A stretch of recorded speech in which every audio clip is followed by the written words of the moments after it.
And Chairman King, when you are ready to begin your committee's work, we are ready when you are. Okay, Chairman Woodson, I would like to recognize Frank Fisk, the Chief Fisheries Division, and he's going to give us an update on what we just ate. Thank you, Madam Chairman.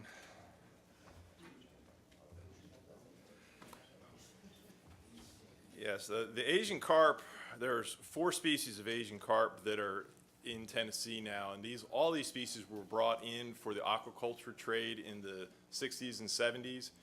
And I'll just run through well, I hit the wrong button, sorry, the one home. Okay, so the first, really don't like this setup. Yeah, okay. The first species is the black carp that is not very common in Tennessee Cumberland River system, but it is on our radar because it is a species that will target mussel species, and they're very, we have a lot of diversity of mussels that would be at risk if this species were to get into the Tennessee Cumberland system. Another species of carp is the grass carp, which is commonly used for vegetation control in small impoundments. These have been, the ones that you see traded today and sold are triploid carp that are not, they do not reproduce, but there are enough diploid carp out there that can reproduce and have been released over the years that we're starting to see more reproduction of these carp in our systems. The main 2 that I'll be talking about today are silver and bighead carps. The fish you just had, I believe, was the silver carp, and it's on top there. It gets to about 15, 20 pounds. The bighead carp get much bigger. They get upwards of, 60 pounds. The silver carp are the ones that you'll see jumping all the time. All these carp species have potential ecological impacts to our systems. They can deplete the resource of all the primary productivity and leaving no food for the other species that are left. They're also, the silver carp are a hazard to the boating and fishing people. These fish are jumping out of the water. They could hit you while you were fishing or boating or skiing or whatever. So that would be a problem for human health. And the boating and fishing industry in Tennessee has a total economic impact of $5 billion. So there's economic impacts that could be affected if these carp become an even bigger problem. And I put this slide in there just to remind everyone that even though we have carp in some of our waters, we don't have any yet where we're saying, this area is closed to fishing or beware, don't come here. We can still have recreational opportunities in all the waters that we currently have carp in. We're lucky that it has not gotten to a worse condition at this time. The data that we've collected from our sport fish work has not shown any changes associated with that we would associate with carp. Now there are people that are not fishing their favorite spot on the lake or being concerned about it, and rightfully so, but we're not seeing a situation where people are just avoiding a water body yet. It's an important point to make. The distribution of this slide basically shows the distribution of silver carp, where the heavy red lines are where these fish are on the Mississippi River. They're established large populations. Those pinker lines are the Tennessee Cumberland system, where you'll see we consider that an expanding or growing population. And then the leading edge is places like Pickwick, where we're just seeing a few of these silver carp coming through. Now, in addition to that, that's kind of the range of the silver carp. The bighead carp are in those areas as well in the same status, but they will also make further runs up the river. Bighead carp have been caught as far up as Nickajack, so they're getting up into East Tennessee. But we don't know how long it will take for them to do that. Both of these carp species have had really erratic spawning success, which is a good thing. If that was a crappie population, we'd be in panic mode. So it's buying us time to solve this problem. So we think of dams as barriers, but they really do allow fish passage. These fish are coming up from through the Tennessee River and Cumberland Rivers through the locks. That's pretty clear based on how they've moved. So if you follow that trajectory, these fish have the potential to move all the way up to the base of any dam that doesn't have a lock. So all these areas in green are at risk and probably will have these species of carp in the decades to come if we don't put some control measures in place. In addition to that potential problem, and really anywhere in the state, these areas in hot pink here are areas that really could only get carp if anglers introduce them accidentally, because there's no way for these fish to swim upstream into these waters. But once they get in these waters, they could use their headwater rivers and reproduce. So we really don't want these fish in there. And it's not like people would do that on purpose, but if this was your dip net full of shad that you just caught, do you see the silver carp in there? About 30% of the fish there are silver carp, the other ones are shad. It wouldn't be hard for people to make an honest mistake in that situation. So we've been pretty diligent about sharing the message of not moving carp, know your species, and it's in the fishing guide with the bait. Make sure you're not moving carp. Luckily, there are no small carp in the systems this year because no one responded last year. And we'll see what happens this year. So that's an important point. Again, this is the current distribution. I want you to think about these areas as the hot red, or the dark red is established waters, and then there's the expanding waters, and then there's the leading edge. So our control options that when we meet nationally, this is a national problem, this carp issue. It's not just Tennessee. Several states are working on this together. We've identified that in these large established populations like the Mississippi River, there's not a lot an agency like Tennessee Wildlife can do about it. I mean, there's no amount of time or technology to fix that problem there. We're waiting on a silver bullet from the research branches of the federal government to develop gene technology that maybe they can introduce genes that would cause the demise of the species. There's some ethical issues associated with that are being discussed. Maybe they could insert a virus into the population and get rid of them, some kind of biocontrol. Those things are being worked on, just not by TWRA, and they would be for those bigger established populations. In the growing populations like a Kentucky Lake or Barkley, we feel there's still time to reduce these populations to kind of manage them at a low number through commercial fishing. And it's important that we keep low numbers of these fish. The thinking is that the lower number you have in a lake, the less likely they are to move up to the next lake. They call it propagule pressure. And if we keep that propagule pressure down, it buys us time as we figure out other strategies to attack these species. So on the leading edge, like place like Pickwick, which is, we share with Alabama and Mississippi, and we are working with them on these projects. And even really Old Hickory is kind of on the leading edge. We need to talk about establishing barriers, inviting the federal science labs to come and work with us on using sound as barriers, CO2 curtains. There's things that they can do to keep these carp away from the locks and make them less likely to move through. And a combination of all these controls would be appropriate on these leading edge to stop them from moving. We really can't fish them down on these leading edges because their abundance is so low, they're just hard to catch. So what we need to do is develop methods to target harvest, maybe have radio tracking on some fish to know where they are, to tell commercial fishermen, hey, they're over here most of the time, please go over there and fish.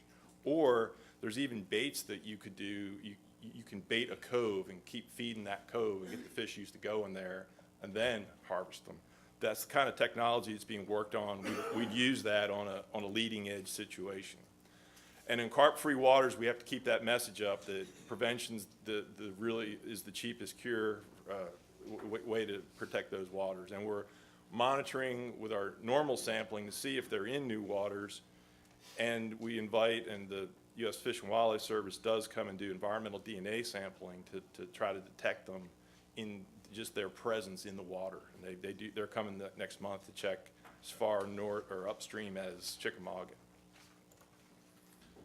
So of all those national options, when we look at what Tennessee should do, we need to continue promoting that public awareness for their safety and to minimize bait movement. We need to reduce abundance by commercial fishing. And we need to improve our understanding of the populations and their movements so that we can inform the control strategies. And lastly, I think we're a candidate for barriers. At this point, Pickwick, Wilson, Cordell Hull, and even Reelfoot. The new spillway at Reelfoot, once the old Reelfoot spillway is closed, I want to evaluate that and see if carp are able to get through that or not. If they are, it's a small enough system that maybe the people that are doing the work on the barriers would come and work there, because that's a great place to keep, if fish do get into Reelfoot, it's questionable that they would even spawn. So it'd be a really good place to keep them out of, because just a few fish going through wouldn't hurt us in the long run.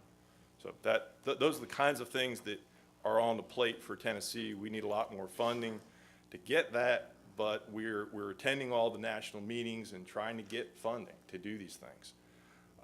I've mentioned commercial harvest, and as you tasted today, it is a palatable fish. It's sold in a variety of forms. The straight up grilled works fine. There is a market for it. There's a market for it as pet food, as fertilizer, but obviously we need the market to be for people food to get the highest price, to motivate the commercial fishers to get more profit, to want to harvest the fish. So one of the issues that we have with commercial harvest, these guys are fishing as much as it's worth their while. And it hasn't been worth their while because they haven't been getting paid enough. The people that are buying commercial product are saying we need tens of thousands more pounds a day to operate our business, but no one will go out and catch the fish. So they need to up. I don't know what the answer to that is, but anything to jumpstart that market would be of value. On top of that, from a Tennessee perspective, we don't have many buyers or processors at all of these species in Tennessee. Most of the activity is going on in Kentucky, so it costs a little more for a Tennessee fisherman to run out and get carp and then have to haul them 3 hours north to a processor. This issue of carp in general has got the attention of the state legislature. Last year, they assembled an Asian carp task force.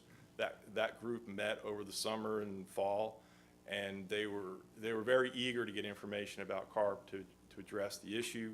One of the things that they've identified, Representative Wargaw's chair, was to use some kind of jumpstart, create some kind of jumpstart for the commercial fisher and processing system to help them be able to handle and haul their fish. So they asked for an appropriation, and we sent a letter of support for $75,000. If they were to get those funds, we would be happy to administer them to set up some sort of handling process for commercial fishers to help them and encourage them to do more harvest. So real quickly, our current TWA activities are continue to ask anglers to prevent introductions. We are heavily engaged at the national level, at the Mississippi Basin level, at the Ohio River level, and even within our just neighboring states in controlling carp, trying to find money, talking about what's the smartest thing to do next. We are promoting commercial carp harvest. One of the ways we've been doing this has been to be available to talk to investors that want to know how many carp are out there, how much money should I invest, or is this a viable business? We've given them all the information that we have. We wish we had more information to give them, and that's one of the things that the research is going to drive here in a minute. We have invited federal agencies to come test barriers in Tennessee waters. There was interest in them coming to Kentucky Dam and Pickwick Dam last summer, and they never showed up. We keep asking. They want to go to Kentucky Dam because they know there's carp, eagerly trying to get through to be a good test spot. And then Pickwick Dam is the more important strategic area where we've invited them to come work. And we're going to need a redundancy of barriers at Pickwick and Wilson. And like I said, we are wanting to do more research and monitoring of these projects, of these control strategies. In order for us to keep getting federal funding, we've already gotten $170,000 last year to monitor carp populations and understand them better. In order to keep getting those kinds of funds and to inform the investors, we need to understand these fish as well as we do largemouth bass or walleye or anything else. And we are way behind on those needs. And the new research projects I'll mention, that funding is going to the Tennessee Tech University, and we kept some of the money as well. That money is dedicated for the research projects that we said we would do. That's why we got the money. And that's to monitor Asian carp spawning in these systems, understand their population dynamics, understand their movements. We got technicians out tagging carp on Kentucky Lake this month, I think, and last month they were trying. This might tell us when they're using the locks, when they're making spawning runs, where are they when we need to go get them. That's the kind of information we're trying to get. And we want to be able to develop estimates of, at least relative estimates or indices of how many carp there are in one place versus another, because that will really inform control strategies in the future. That's what the people that are at the national scale that we're involved in are asking for, those kinds of information. And with that, I'll be happy to answer any questions, but I know this won't be the last we'll hear of carp. Anybody on the Fisheries Committee like to ask Frank a question? Okay. So you said there's nothing, nowhere, no bodies of water have been shut down because of Asian carp, but has there been anything like a reduced speed zones because of how much they're jumping or anything? I know that other states have imposed speed limits to try to prevent personal injury because of these fish, and I just wondered if we'd done anything along those lines. No, we have not, Commissioner. Okay, thank you. Has there been any report of any injuries from that? I'm not aware of any injuries at this time. That's not to say that a lot of people have an anecdotal story of someone getting hit. I'm sure it's an injury at some level, but they wouldn't report to us necessarily. I haven't heard any. I know we had a boat torn up on the Mississippi River. Commissioner Cox? It kind of gets to the point of the relative abundance. That's why I'm saying we haven't seen people just completely give up on any water bodies. We're not at the level that they are in the north in some of those rivers yet, or some of the oxbow lakes in the Mississippi River are at. Thank you, ma'am. Has the committee reported their findings? I've read one memo that said they are going to ask for appropriation for that, for the carp handling machinery and equipment, and that's the only information I have. You don't know when they met last? I believe they met at that Paris meeting last in the fall. I was kind of reminded when you said monitoring, it's kind of like the robbery monitor. When they have a robbery, we're having a robbery. We're just kind of monitoring and studying, and there doesn't seem to be, and this is probably wrong, but there doesn't seem to be a lot of urgency about coming to it. I mean, the last time I talked to former Commissioner Griggs and is on the study committee, and they don't seem to be meeting much and coming to any conclusions. So I just wondered if what can we do to move this along?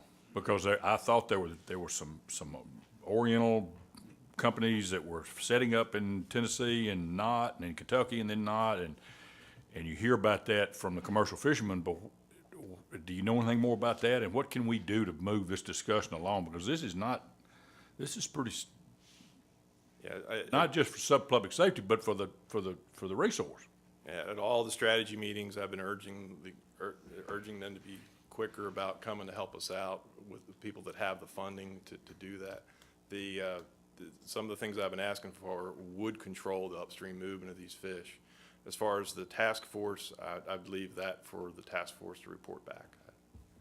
Anybody set up a commercial operation in Tennessee?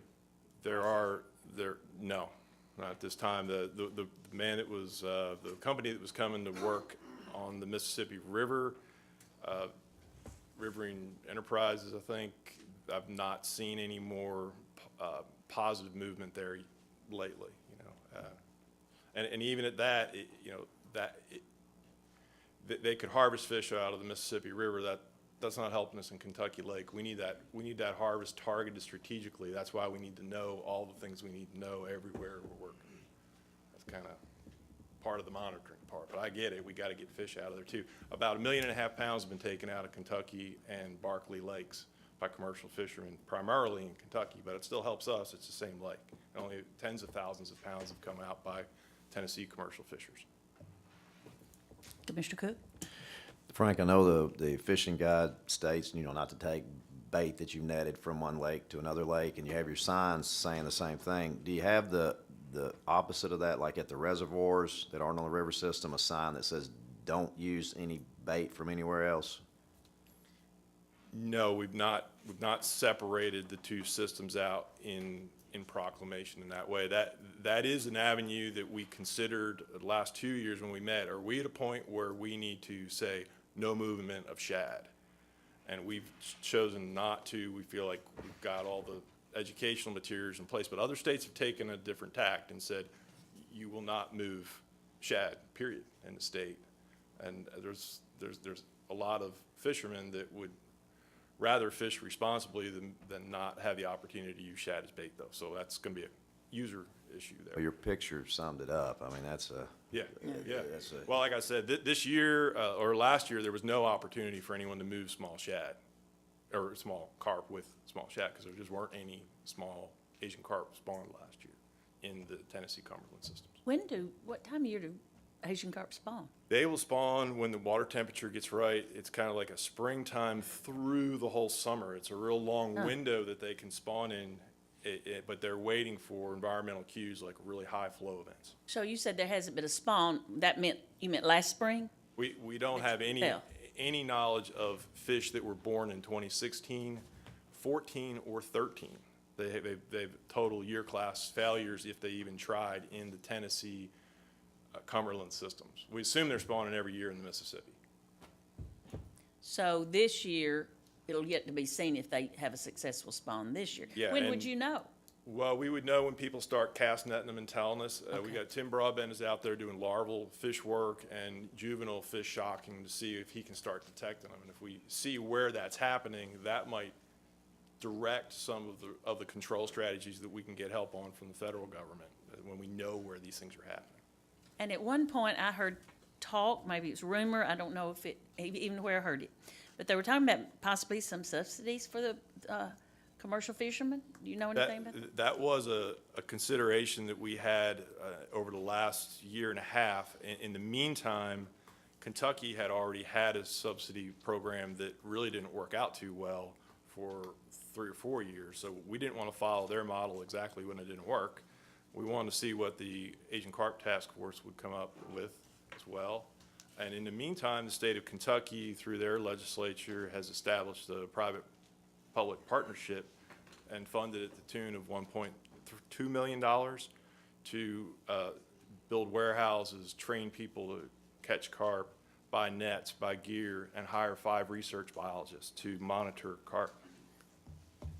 That's for you. We're watching them. Watch them close. Yes.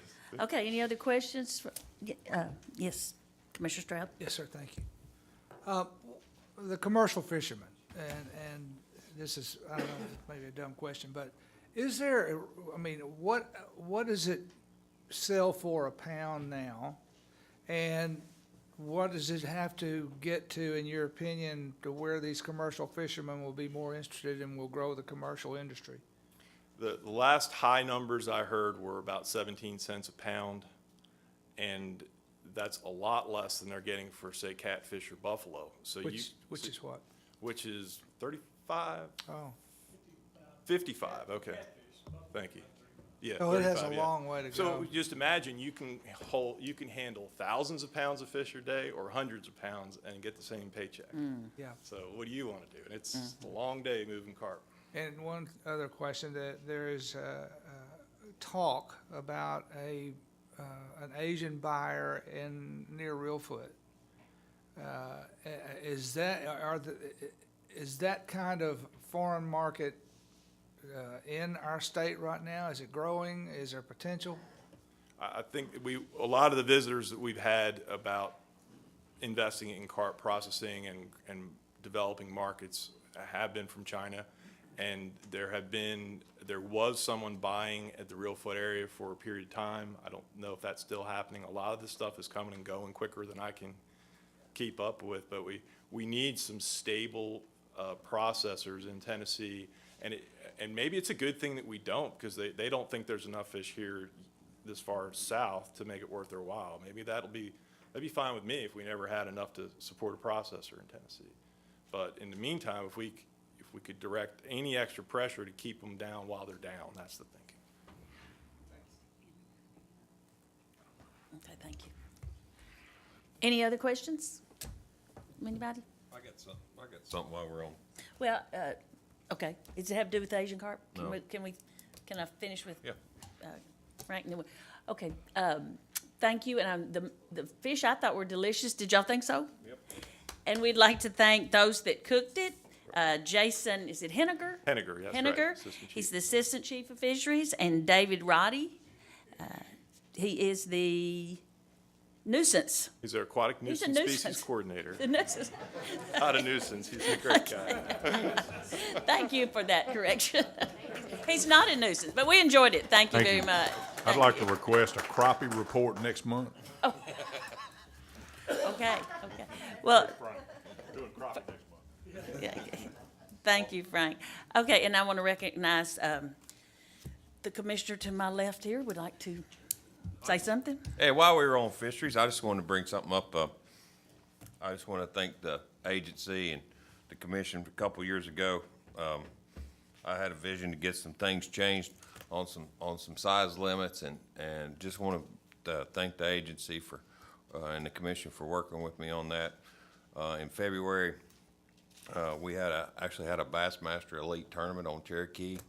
That event would not have came to that lake, being one of their elite tournaments, if the agency would not have been willing to get some more regulations changed to help that event take place.